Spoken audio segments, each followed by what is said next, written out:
A lot of businesses don't make it that far. I spent 30 years in the electrical wholesaling. I was a salesman. I managed a couple of supply houses. And I always say that did me a lot of good because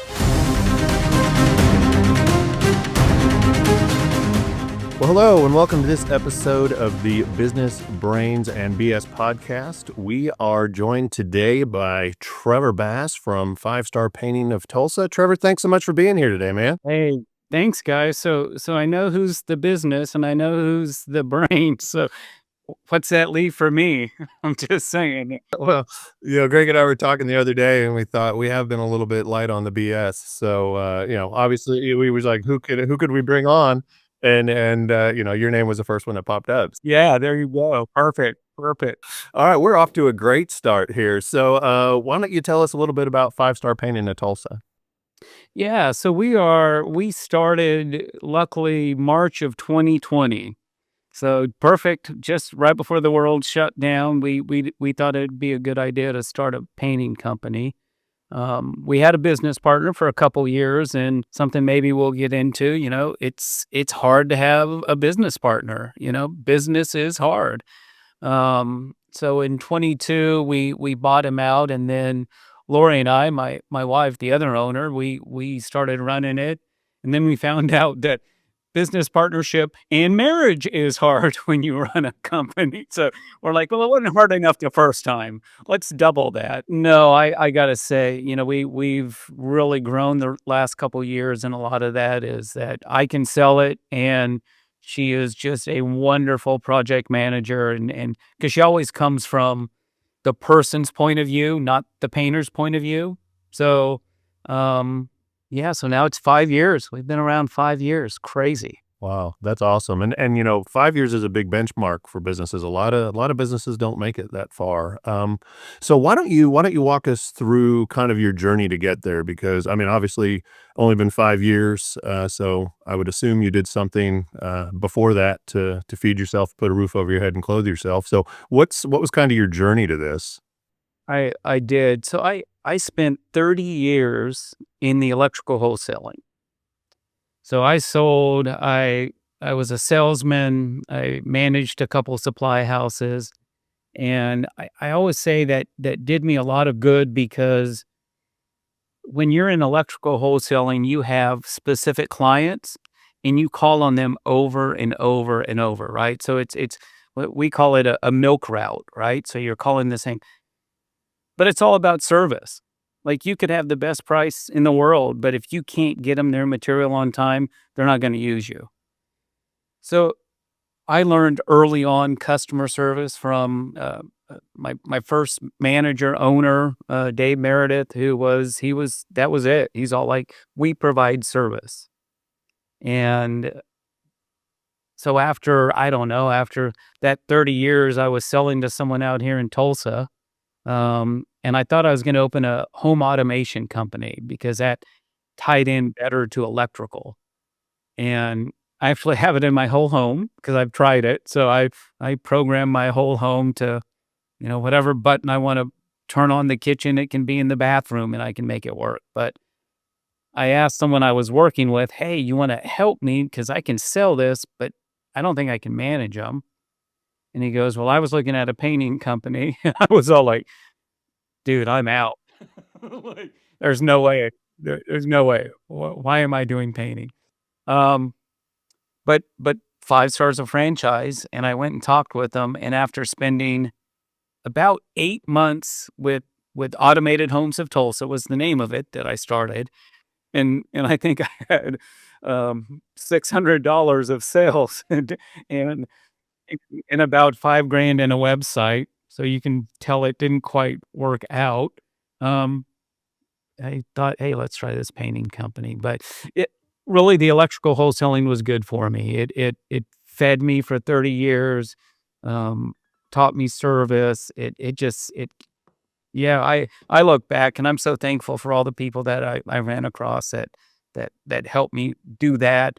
But coming into this space where a lot of people are in construction, and construction is different than customer service sometimes, it's about plans and specs. And I feel like it allowed me to bring customer service into a trade. Yeah, that's awesome. So, and I think the fact that you went with the franchise is interesting, right? Because you and I both have that experience of working with the franchise versus Greg, who kind of went out and did it all on his own. So, what were some of the benefits, do you think, of of going the franchise route? Yeah, I would say that first. Let me start with I, I do at times bash a franchise, like everyone. I'm like, oh, it's a franchise. But really, all a franchise does is give you kind of business in a box. It's like you open up your front door, you have this big box. Inside it, there's a website, there's a CRM, there's advertising, things that you can buy. Like they're not giving you free advertising. So it allows you to open the door on day one and have everything in the back office set. They helped us set up QuickBooks. We had an account with Sherwin-Williams. We so all the effort that makes us Five Star Painting of Tulsa was our effort. We built it. It's our effort. What they provided is all of the kind of startup stuff we needed to get it going. So Yeah, kind of that foundation. Yeah. the foundation, right? And trying to start another company and seeing how hard it was to even like pick out a logo, you're like over and over on the logo. And then once you open it up to other people's ideas, then you're just lost, right? Because everyone's telling you something different. Um, so it was kind of like, this is the logo. Oh, great. That's the logo. So yeah, it was, I, I think it was, I think it was a good route. If I were to do it again, I would know to look at things. I would know to look at things differently. And I'm not saying it's not still a good route for some people. And as I'm sure you know, now you know more of what you should look for in a franchise. But people, when they think of a franchise, I think they've done more for you than they have, right? They're not putting in the work, they're not putting in the effort. You are. And so what you build is what you build. The franchise doesn't build this for you. It just gives you tools. It's like a hammer. It's like a screwdriver, right? That screwdriver is not going to put on the electrical plate for you. It's just a tool. And essentially all a franchise does is give you a big box of tools. Yeah. So so you're making this transition out of doing the sales thing to owning your own business. What was it that that attracted you to, okay, I'm going to walk away from this successful sales career and I'm going to, throw caution to the wind, roll the dice and start my own business. What were you hoping to achieve or get out of that? Wow. Um, I think owning a business is kind of like having a child and seeing someone else with a child, and you always think you know better of how that child should act. So running a business, you always think you could run it better than the other guy, right? You're like, well, if I own that business, I would do X, Y, Z. And so I just felt like I wanted to create something. Like every place I've managed, I wanted to create an atmosphere. I wanted to create something. And I felt like if I had the full reins, that I would have the opportunity to create something. I I think of all the people right now we employ 5 years later, and and I just love it. I love that we've given people opportunities. I think that's great. So that's what I was hoping to get, and that is what I get.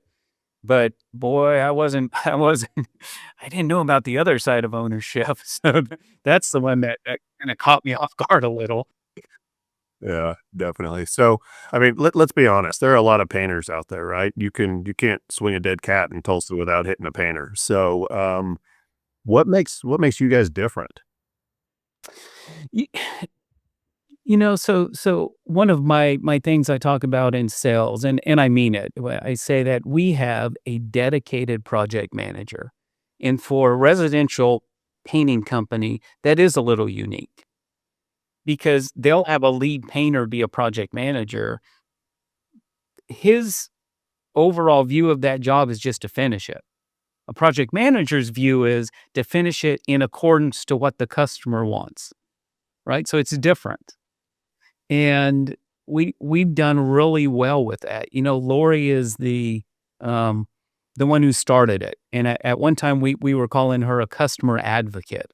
And I still believe that fits her better than being called a project manager because she's not managing the project, she's managing the customer's expectations, right? And making sure that we do it in accordance to what they feel they're going to get, which is not always easy. You know, a lot of times you say, "Hey, I can paint the room," and when you're done, they were thinking something different. We hope that's not the case, but it it we really care, I guess. You know, we have a great relationship with Sherwin-Williams because we care about them too, right? We don't call and scream about, "Hey, you guys have messed up." We're like, "Hey, how can we get through this together?" So we take all of our vendors, very we like our vendors. We don't treat them like the enemy, and when it comes to customers, if a customer calls with a problem, we don't ever think, well, it's just the customer being a customer, right?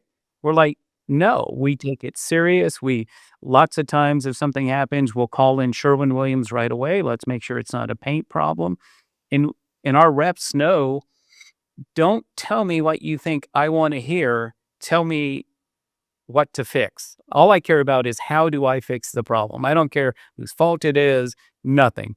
Let's get it to what the customer was expecting. So give me that. And my reps do. They're great.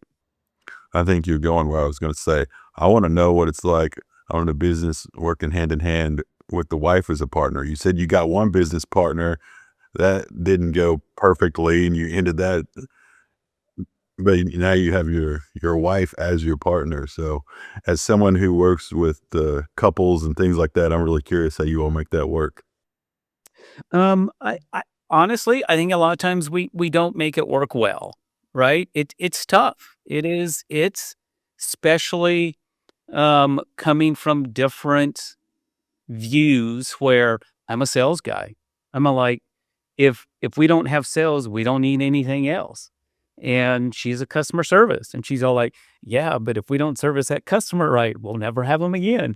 so so the dynamic can be difficult. You know, it's a hard dynamic, and learning to use our strengths and letting the other person use their strength of it's opposing at times, but it, I'll tell you, having Eric as a business coach. So for all maybe you didn't know, but Eric's my business coach and he's Lori's business coach. And having that third person listening to us helps us hear ourselves better. If that makes sense? Because when he's talking about what we just said, it's not Lori telling me what I just said and me being frustrated. It's Eric. I mean, it's Eric saying it and it hits different. It's not as frustrating. It's not like, "Oh, you're just not listening to me." It's like, "No, he doesn't have a stake in this really." So he's just telling you what he heard and I'm like, So I I would say that's a really big part of it is that having husband and wife, you need a business coach or you need a counselor or you need someone that can help you hear yourself because it's hard to blame yourself for what you're saying. I don't sound that way. But Eric will say, "Well, you did say that, Trevor." And you're like, "Darn, come on." Um, so it's difficult, and I think it's the thing that as we get busier, and we've had a great year, we get busier, right? So now we have more stuff to do, and it's harder to connect on a personal level, and we struggle. We absolutely we struggle at it. I'm a 4:30 in the morning guy. Getting I do a lot of our back office, not well. It shouldn't be me doing it, but as a business owner, you have to do things that maybe you're not the best at, and the goal is to find someone to do it. But and Lori is at 9 o'clock she's ready to get scheduling working 9 o'clock at night. And I'm all like, hey, I'm ready for bed at 8:30. So even that kind of dynamic at times is hard for us. So um I I I I really see married couples that work together differently now, because it's definitely a harder dynamic than you think of from the outside. Back to that child, when you see someone else's child and you're like, "Well, I would tell them to do this." you know? Well, it's easy to think of how they should act, but when you're in that dynamic and, it's hard. Yeah, it's hard. Yeah, that's interesting. So that's a good question for Greg then to say, Greg, when you're working with folks who are in a situation like that, what are maybe some of the things that you recommend that they do to communicate better, to have, to share the same expectations, things along those lines? Well, the first thing that comes to my mind listening to Trevor is just reminds me of the importance of having some boundaries, around different aspects of your life. So being able to differentiate between this is a discussion between two business owners that are partners versus is a discussion between a married couple that may or may not be related to business, and I know it's hard because, I own a business as well. And it's hard to, shut this off and turn this other part on, and I don't know if I ever do it 100%, but yeah, I think it's really important to be able to say like, okay, on this day at this time, work's over, and we're gonna go to dinner or we're gonna do something we enjoy together, and we're not gonna focus on the business. Um, and then Monday somewhere between 4:30 a.m. and whatever time Lori starts, then we'll pick it back up. Um, I'm a big believer that with couples, especially couples that have been together a little bit, like you got together for a reason. There are things you like about each other, but it's important that we spend that quality time together so we remember that. Otherwise, things get hectic and sometimes we forget. Yeah, I'll tell you what you just said kind of helps me with like a little. I'm pretty big on myself with triggers. How what triggers me, yeah, and to think about when I'm about to discuss something. Is this a business thing I'm discussing with her, or is this a personal? And I could do better at keeping the two separate, right? Like knowing if I ask myself that. Um, hey, where's this coming from? Is this coming from the personal side or is this coming from the business side? And so thank you. Like just that little thing of, hey, for me, I need to make sure that I'm not mixing that, because sometimes it's harsher than it should be. Like I add the personal dynamic into something that was business, and hey, it's just keep it separate a little bit. But that would be, yeah, that's good. I like that. That's a tool I can use. Thank you. So, you guys have owned the business now, you said for 5 years, right? So what are some of the lessons that you've learned along the way? What are some things maybe that our listeners, I always told my son, a smart man learns from his own mistakes, a wise man learns from the mistakes of others. And I personally have done a great job of being smart and not very good at being wise. So if we got folks out there who want to be wise and maybe learn from a couple of the pitfalls that you've seen or kind of experienced, what would you share on that? Well, I would say that to keep things in place, and I'm talking about the books, the whatever, right? Job recons, things that we've talked about. It's easier to keep them in place than to let them go astray and then try to get them back. So, in other words, when you start your company, know that you want job recons on every job, right? And so you do it every time. So then you hire someone and they do it. And then the next. So that's all anyone knows. Because a lot of things that we're trying to do, and it's harder to do, is to bring things into the business at a later date. Like we'll worry about that later. And that it's hard. It's hard to bring it in when everyone's already used to not having to do something. And then all of a sudden you're laying 6 things at their feet. Now we want you to do this. Even if they're not that hard, they're like, well, I've never had to do that. Where if you were better structured at the start, honestly, I would think if I were to open this company again, I would look at a business coach to start. Like, help me structure this. So as I move forward, the structure's in place. So I'm not trying essentially, we're building a home without any blueprint, right? Which is crazy. Like we're like, well, should we put the outside wall up now? No, let's put an inside wall. Like we have, there's no blueprint to what we're doing. And and I think if I open another one, which I'm for it. I think at some point I'm going to do it, but I will have some of the structure of how I want it to run in place before I start it. Mhm. Yeah, and I think you bring up a good point because, I talk about it all the time with business owners. Systems should run a business, and then people should run the systems. And there's a great book I think both of you have probably read, The E-Myth Revisited, and that's one of the things that they talk about, or a lot of what they talk about in that book, is creating the system so that you can create your franchise model, right? So that it's something that can be duplicatable, and the benefit of creating those while you're working in the business, right? So while you're doing it at that time, that's the time to go ahead and document it.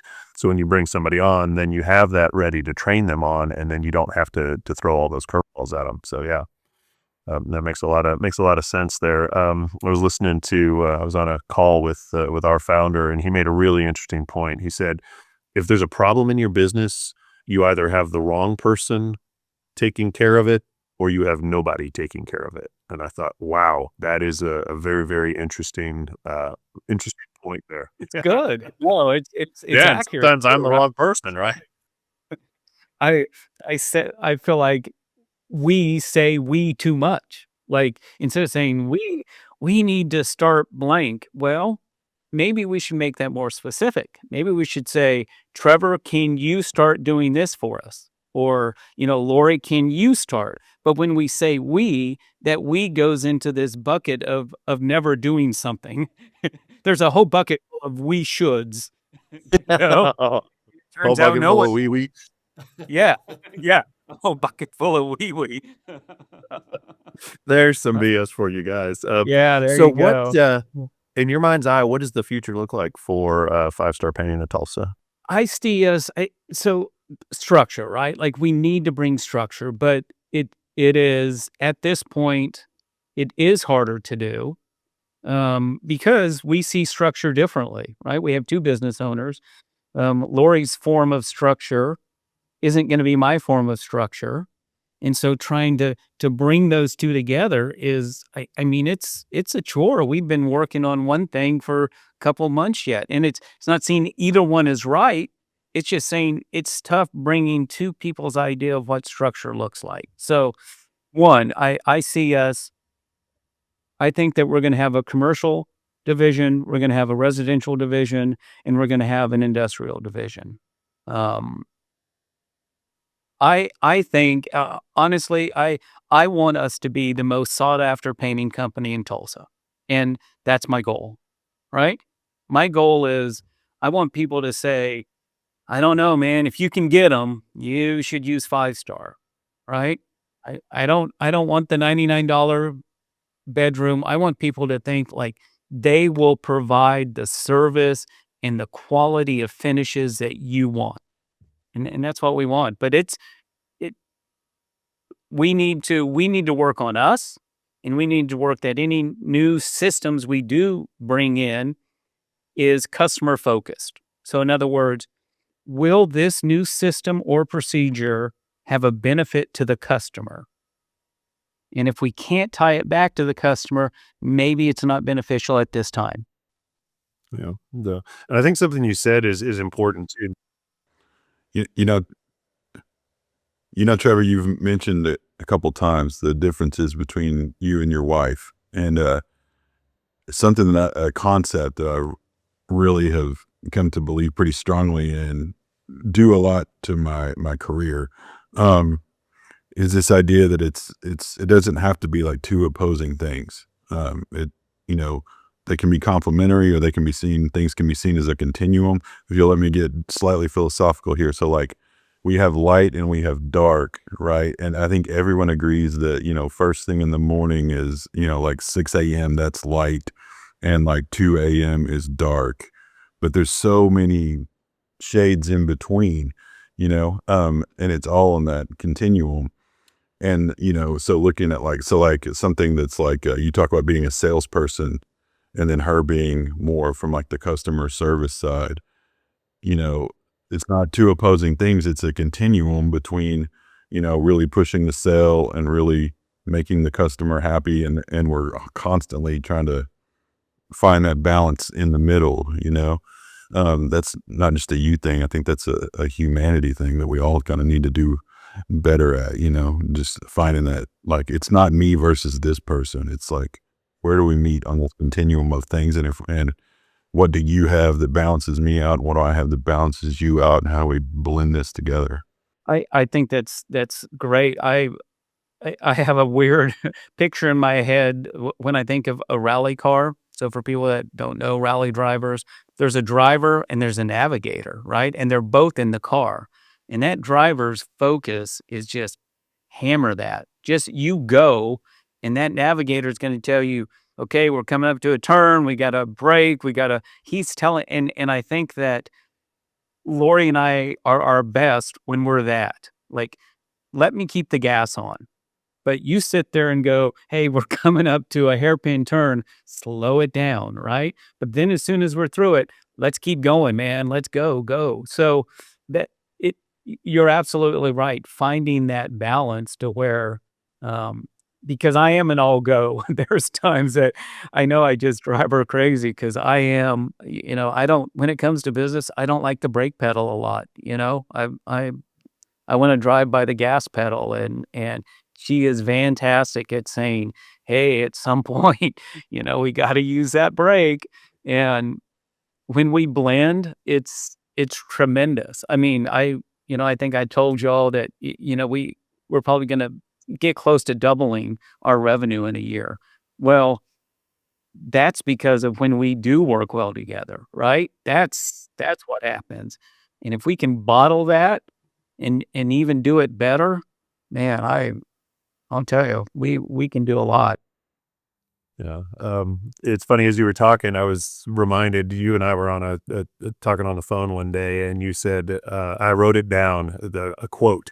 I freaking love business, and that's one of the things that I just love about you is you are go go go. You're like the Energizer Bunny of painting, I guess. Yeah, yeah, yeah. It can be frustrating, but yeah, Yeah. Well, but you can't steer a parked car, right? So yeah, that momentum, that inertia, if you're heading in the wrong direction, if you got movement, you can change direction, right? But if you're just kind of sitting there spinning your wheels, then you can't do anything.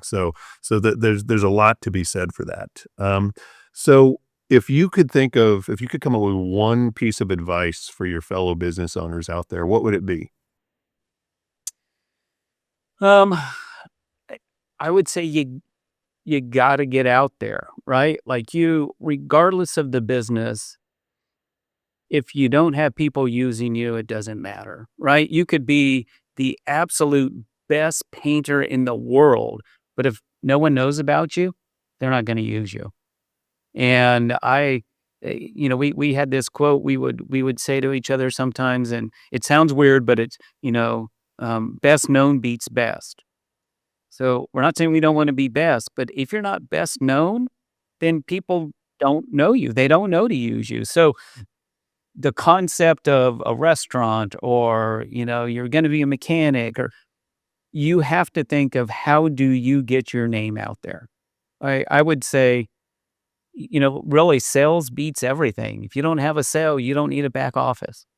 So focus on how are you going to generate those sales. That- there's my foot on the gas, right? So There you go. The salesman in you coming out, right? Yeah. Well, I mean, what's the saying? You can have you can have the best prices, the best customer service, or the best product, but you can only have two of the three, right? So it sounds like you guys are focused on the customer service and the product side of things there. So awesome. What if anybody in the Tulsa area wanted to find you guys, where should they go? How would they track you down? Well, we're on Google, so that's probably the best way. Five-star painting of Tulsa, and we're on there. We do have a website, Five-Star Painting of Tulsa. Um, if you will put me in your Instagram and look for FSP Tulsa, unfortunately, I'm probably gonna stalk you then because I my algorithm on Instagram will follow you forever. So All right. So if you want a stalker, folks, make sure you follow Trevor on Instagram.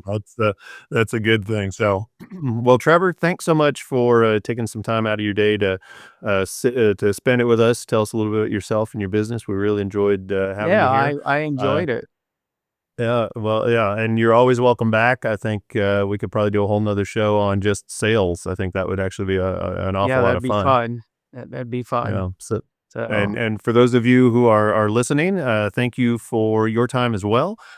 We know you have plenty of choices in podcasts, so thanks for flying with us. So if you're listening to us on YouTube, go ahead and press that subscribe button. And if you're listening to us on Spotify or Apple, make sure that you follow, give us a rating, give us a review, and share us with your friends because, the more the merrier. So until next time, thanks for joining us.